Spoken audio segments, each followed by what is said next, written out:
नमस्कार, आप देख रहे हैं प्रार्थना स्वीकार। आपके साथ मैं हूं सुनीता राय शर्मा। एकादशी ईश्वर की उपासना का दिव्य और कल्याणकारी दिन। कल योगिनी एकादशी है। आषाढ़ मास के कृष्ण पक्ष की एकादशी यानी कि योगिनी एकादशी इसलिए खास है क्योंकि इस दिन के उपवास और पूजा पाठ से पाप और अभिशाप दूर कर सकते हैं। कहते हैं योगिनी एकादशी के दिन श्री हरि के ध्यान, भजन और कीर्तन से होता है सबका कल्याण और इस दिन पापों से मुक्ति के अचूक उपाय भी किए जाते हैं। तो चलिए सबसे पहले आपको बताते हैं योगिनी एकादशी।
एकादशी यानी योगिनी एकादशी भी से बोला जाता है। योगिनी एकादशी बहुत ही महत्वपूर्ण एक व्रत है भगवान विष्णु को प्रसन्न करने के लिए।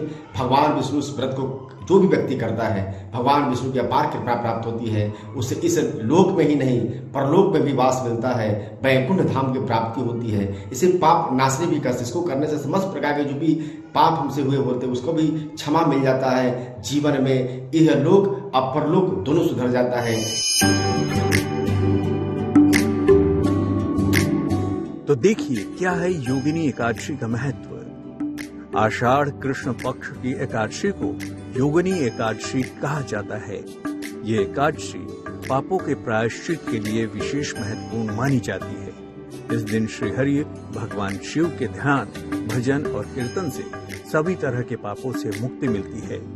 योगिनी एकादशी के दिन उपवास रखने और साधना करने से समस्याओं का अंत हो जाता है। यहाँ तक कि पीपल का पेड़ काटने का पाप भी इस एकादशी पर नष्ट हो जाता है। योगिनी एकादशी का व्रत 2 जुलाई को रखा जाएगा। योगिनी एकादशी निर्जला एकादशी और देवशयनी एकादशी के बीच में आती है और इस एकादशी का महत्व यह है कि 88,000 ब्राह्मणों को जो भोजन कराया जाता है वह भोजन का फल एक योगिनी एकादशी के व्रत को करने से प्राप्त हो जाता है।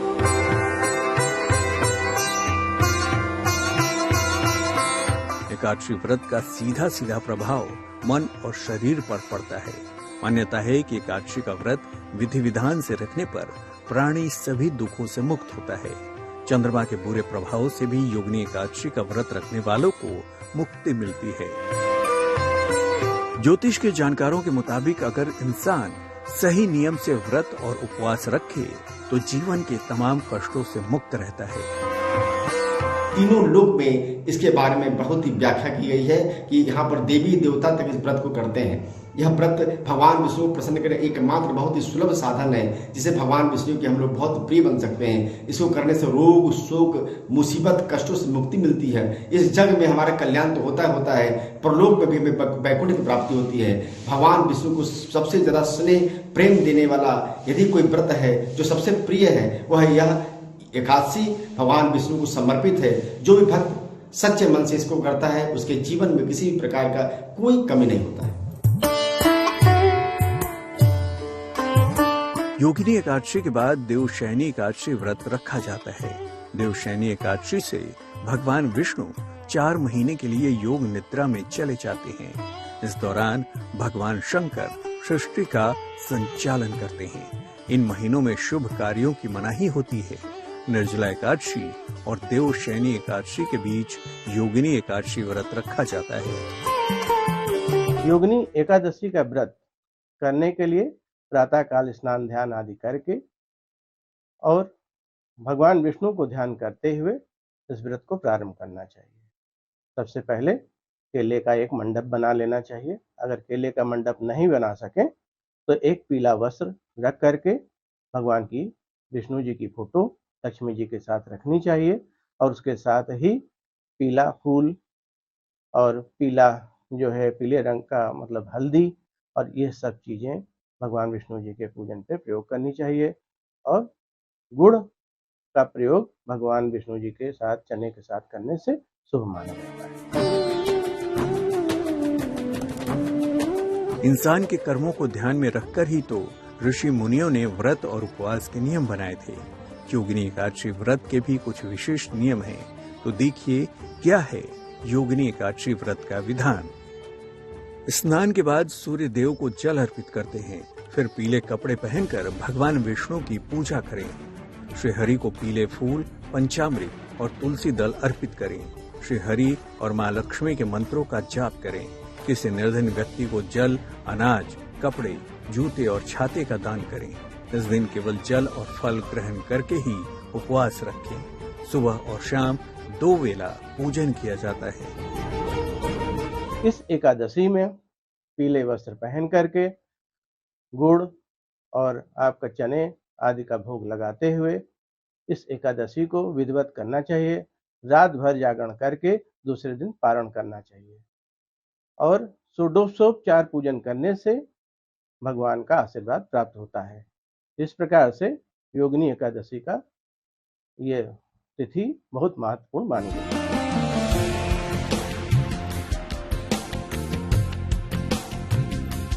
कहते हैं योगिनी एकादशी के दिन कुछ विशेष प्रयोगों से तमाम रोग और बीमारियों से निजात पाई जा सकती है। इस दिन मानसिक समस्याओं से मुक्ति के उपाय भी सफल होते हैं। तो क्या है वो दिव्य और कल्याणकारी उपाय, बताएंगे हम आपको। बने रहिए हमारे साथ।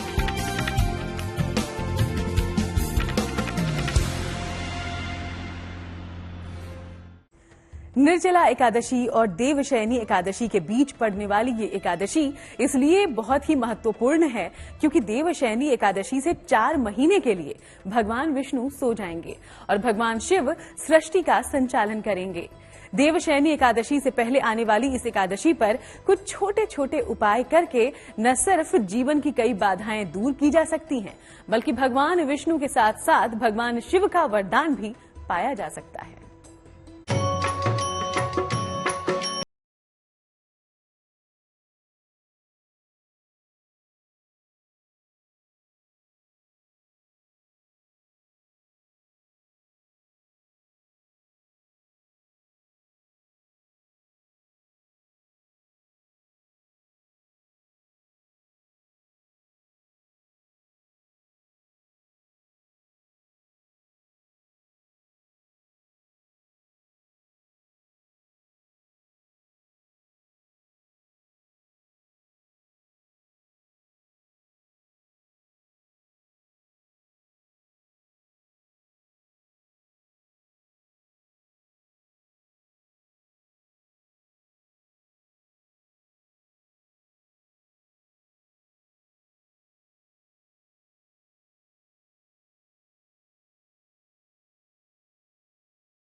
व्रत किया।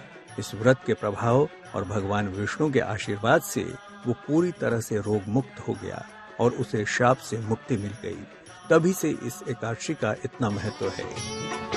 अगर इस दिन कुबेर के द्वारा स्थापित माली जो है प्रतिदिन मानसरोवर से जल ला करके भगवान विष्णु जी की पूजा करता था, लेकिन एक दिन वह जल ला करके पूजन करना भूल गया, तो कुबेर जी ने उनको श्रापित कर दिया और वो श्रापित हो जाने के कारण से बहुत दुखी हुए और वो दौड़ करके मार्कंडेय मुनि के पास पहुंचे। तो मार्कंडेय मुनि ने कहा कि योगिनी एकादशी का तुम व्रत करो, जिसको करने से तुम्हें सभी पापों से मुक्ति मिल जाएगी और तुम अपने जीवन में सफल होकर के आगे मोक्ष को प्राप्त करोगे। इस प्रकार से योगिनी एकादशी का यह पर्व बहुत ही महत्वपूर्ण माना जाता है।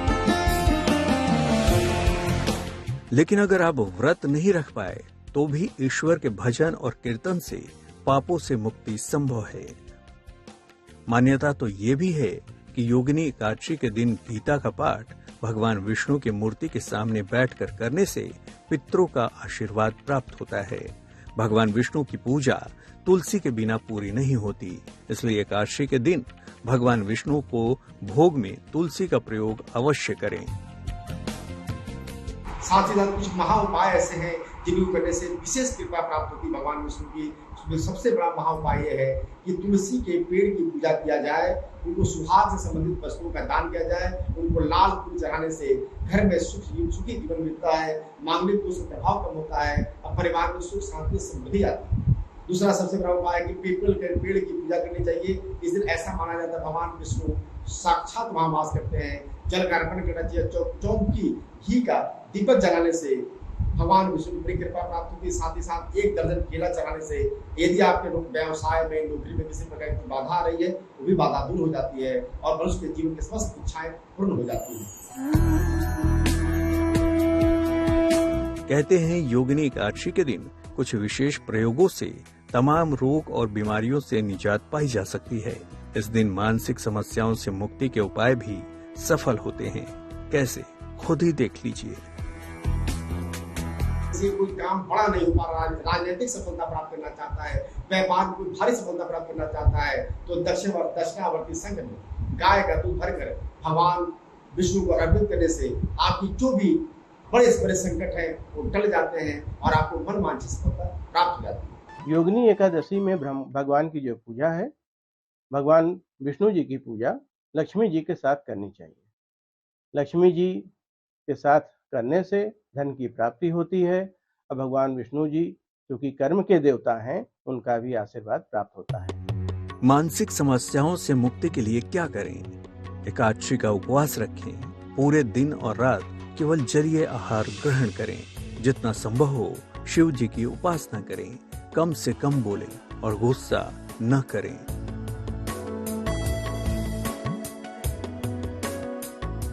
यही नहीं, अगर आप नौकरी न मिलने के कारण परेशान हैं, अगर नौकरी पाने की हर कोशिश नाकाम होती जा रही है, तो इस योगिनी एकादशी पर एक उपाय आपकी समस्या का समाधान भी कर सकता है। गौर से देखिए। शीघ्र नौकरी पाने के उपाय। लाल रंग का एक आसन लें, इसके चारों कोनों के पास एक मुखी दीपक जलाएं। आसन पर बैठकर संकट मोचन हनुमानाष्टक का पाठ करें। हनुमान जी से नौकरी पाने की प्रार्थना करें। योगिनी एकादशी के दिन भगवान का ध्यान, उपासना और उनके मंत्रों का यथाशक्ति जाप करके बड़े से बड़े पाप का नाश किया जा सकता है। इस दिन एक खास प्रयोग से आप पाप और अभिशाप से मुक्ति पा सकते हैं। वो खास प्रयोग हम आपको आगे बताएंगे। बने रहिए हमारे साथ।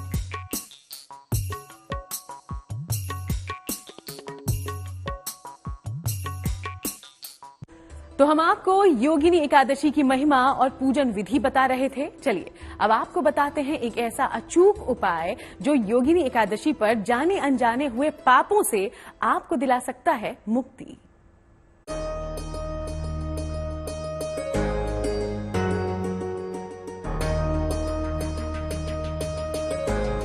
योगिनी एकादशी के व्रत में है भगवान विष्णु की शक्ति। यूं तो ईश्वर की उपासना हर दिन कल्याणकारी मानी गई है, लेकिन योगिनी एकादशी का महत्व बेहद खास है। ज्योतिष के जानकारों की माने तो योगिनी एकादशी के दिन भगवान विष्णु का ध्यान, उपासना और उनके मंत्रों का यथाशक्ति जाप करके बड़े से बड़े पाप का नाश किया जा सकता है। कैसे, आइए जानते हैं। इस एकादशी में फलों का दान, रस भरे पदार्थों का दान, तमाम प्रकार के मिष्ठान का दान और चावल का दान, अन्न का दान करने से भगवान विष्णु की बड़ी कृपा प्राप्त होती है। ऐसा व्यक्ति अपने जीवन में हर क्षेत्र में सफलता प्राप्त करता है। इस दिन भगवान विष्णु को प्रसन्न करने के लिए गरीबों को भोजन कराना भी श्रेष्ठ और हितकारी होता है। कोई भी एकादशी हो उसमें चावल का प्रयोग नहीं किया जाता है।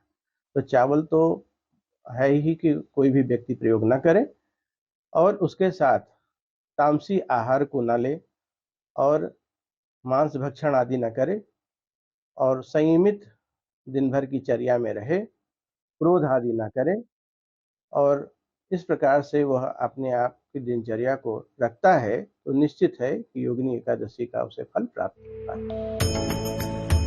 एकादशी का उपवास रखें, सुबह और शाम श्री हरि की उपासना करें।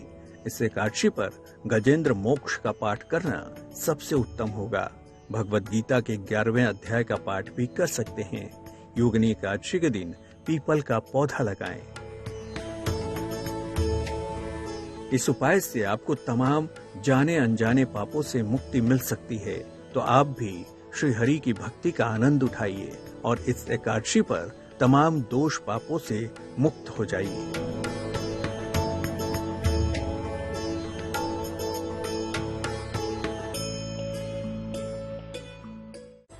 तो भगवान विष्णु और भोलेनाथ की कृपा आपको एक साथ मिले, इसी प्रार्थना के साथ हम लेंगे इजाजत। देश दुनिया की बाकी तमाम अच्छी खबरों के लिए आप बने रहिएगा गुड न्यूज टुडे के साथ।